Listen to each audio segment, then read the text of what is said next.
Foundation is one of the most compelling and unique city builders I have played in a fair while. Behind its whimsical exterior is something pretty damn impressive. Gridless building, organic city growth, modular structures, fully simulated citizens that live, work, relax, trade, pray, and party. It gives you the means to build intricate medieval cities complete with castles, monastery, farms, districts, and everything in between. At the heart of it is a formidable tailor-made engine. You aren't placing houses or even building roads. You designate areas and your citizens do the legwork, creating roads in the most traveled areas. This takes some of the control from the player, but lets you approach things in a whole new light. Your population takes one step, and you adjust around them. It's unconventional and undeniably charming. If you're looking to create something picturesque, run a bustling market town, or simply take advantage of a few peasants, you are in the right place. This is Foundation.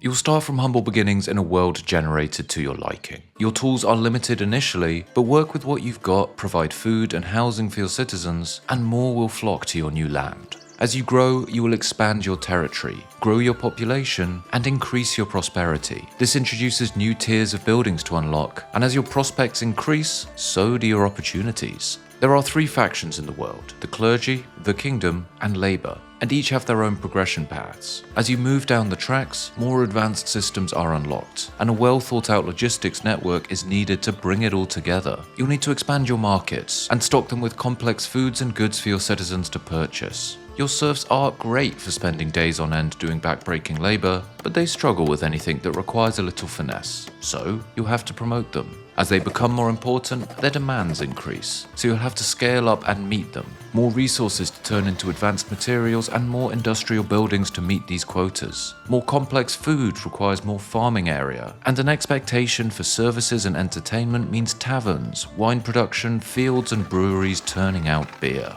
And that's the loop.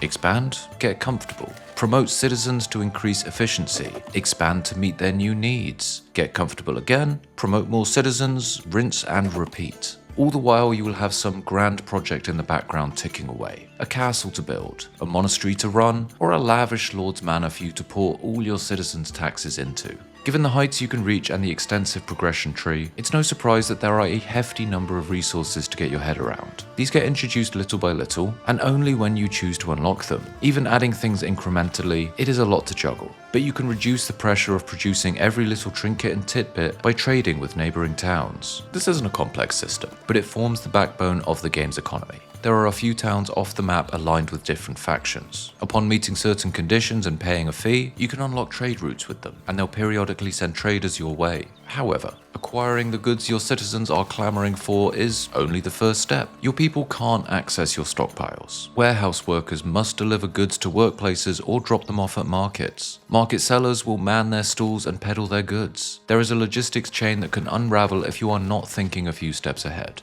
I do enjoy these systems in games, and it feels well implemented here, though there were times when that logistics chain broke, and goods were owned but not going to the right places. In those instances, I did struggle to really identify the problem and solve it, as the game does tend to present information in very general terms. All that trade will either cost or net you gold. You can bring in a bit of gold through trading, but your most consistent source will be one of life's only certainties: taxes. That's right, your serfs who spend their entire existence toiling in the field, they have to pay you for the privilege. The higher the tax rate, the lower their happiness. The slower your population growth. There is a balancing act involved, and it goes hand in hand with trying to manage your industry. Trying to maintain a population of working, happy, fed and housed residents does become tricky when your town swells. Every step forward, something new is expected. Advanced goods at the market requiring a new chain of production buildings. Fortifications to increase the density of houses, and patrols keeping the peace. Big building projects like taverns and churches will need to be consistently undertaken to appease an ever-expanding population. There is a lot of gears turning, but thankfully the game is quite forgiving. If you drop focus for a while, or even forget the game is running when you're alt-tabbed, you aren't going to return to a hot mess or an abandoned city. The problems stack up, but the consequences can be dealt with in your own time. As I mentioned before, there is a lot to unlock in the game. There's the default track with all your essential production buildings and other gubbins, along with 3 additional paths to follow. Build a bustling trade kingdom by focusing on labor, raise a castle, command troops, and send them off to distant lands by prioritizing the kingdom. Or be a pious ruler, building a monastery and gardens for monks and nuns to do monk and nun things. The game has different scenarios with objectives pushing you towards a certain faction, though you're free to do a free play scenario and plot your own path, whichever route you go. It does affect the way you plan your city. It changes up your progression route and your end goals. Each of the tracks gives you a big building project to dive into, one that becomes more grand as you progress further into that path. I really like this approach to progression. It provides freedom to the player and it creates separations between different playthroughs. There's also absolutely loads to unlock. At a glance, it's a decent number of unlockables, but most of these nodes will unlock several different buildings at once. As you progress through the game, you will have a ton to work with. So all that is very strong. Great progression, a sense of logistics and trade, and a boatload of different things to unlock and place. This gives Foundation a sense of identity, but it still shares similarities with this or that. What really sets this apart and makes it feel entirely unique is its approach to building, and it really is impressive. It's gridless, which is always a bit hit or miss, but it's done well here. The settlements you place feel organic and interesting, and that's mostly down to how it handles roads. There aren't any. I mean, there are, you can see them, but you don't place them. They form on their own. The routes your citizens take from their homes to their workplaces, the market, the church, the granary, anywhere they might go, that forms a path. Particularly dense traffic areas, for instance your town centre, those roads are more pronounced. And a little later you can upgrade them further by cobbling them. It blows my mind a little. Such an integral part of every city builder game, they've just done away with it, instead creating this simulated organic experience. And yes, sometimes it doesn't go the way you want it, but it's such an unorthodox way to do things, and I'm fully on board with it. But the novelties do not end there. Buildings can be upgraded with attachments. Key structures are expanded piece by piece to create a modular design with multiple functions. And then there's the houses. You don't place them individually, you paint an area. Then, a resident will ask a builder to make them a home, and they'll move in. If certain conditions are met, the house will upgrade, becoming denser or more fancy. This painting mechanic extends to several other systems, designating trees for chopping or replanting, areas for hunting, routes for patrols, fields, grazing land, or paving roads. As you progress, your city is awash with different layers of painted sections, and it seems messy, but you're adding to it bit by bit and reducing sections when you don't need them. It's an elegant solution that reduces a lot of the potential micromanagement and allows for easy and quick changes and rapid expansion. And the result is a bustling organic town that is part your creation, part the handiwork of your townsfolk. You are ultimately in control of 95% of what's going on. But it's that 5% out of your hands creating something you can never fully anticipate. Villagers might go a route you're not expecting, so a road gets built, and you have to adjust and improvise. I found myself sitting back and watching my pops go about their lives, tracking which way they go to work, which market they buy from, which is their tavern of choice. Then you take that information and improve something. The game feels very alive. People are always traveling, working, and just living in your city. The building and order by painting mechanic makes designating this or that take a matter of seconds. It's just comfortable to play.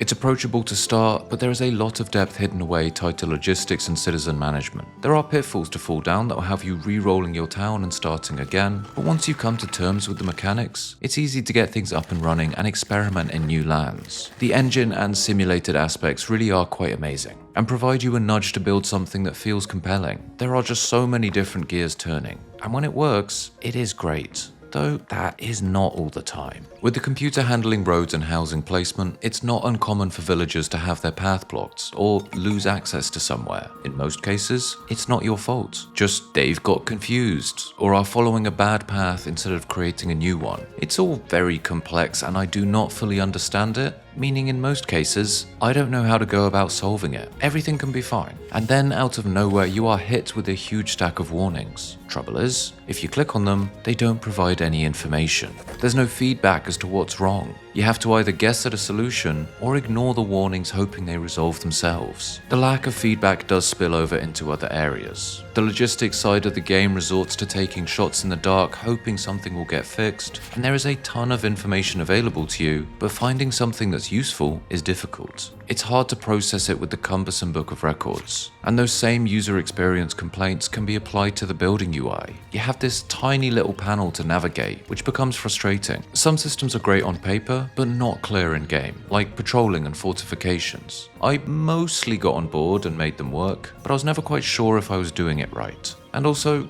this may just be a me thing, but it seemed to be drawing a lot of resources from my GPU. Performance was never an issue, but I had to go in and manually tell my GPU to chill out each time I loaded into the game. Not too sure what was going on there. Ultimately though, despite the issues with readability, clarity, and confusion caused by pop-ups and unclear systems, this is a really great city builder that offers something unique. It's got rough edges, but its core is compelling and interesting. I'm a huge fan of the visuals and the impressive attention to detail in buildings, and the sound design makes your city feel alive. Its difficulty curve allowed me to get into the swing of things quickly, yet there's plenty of intricacies squirreled away that'll reward mastery of the game's many systems. Its different factions allow for new ways to play, and the way your city forms around your townsfolk means no two settlements will ever be the same. I've played games that align with this in one aspect or another, but as a complete package, this is a very novel game, and it has a legitimate claim to be the best medieval city builder on the market. If you can come to terms with some frustrating aspects, this should be on the radar for all fans of the genre. This has come through an extensive early access period, and the game obviously saw a ton of improvements and additions during that time. So that does give me confidence that the issues I had will be addressed at some point, and I really hope that happens, because those little problems held back an otherwise fantastic experience, though not enough to make me want to stop playing. My city may be an ugly, confusing mess, I was still proud to see it grow.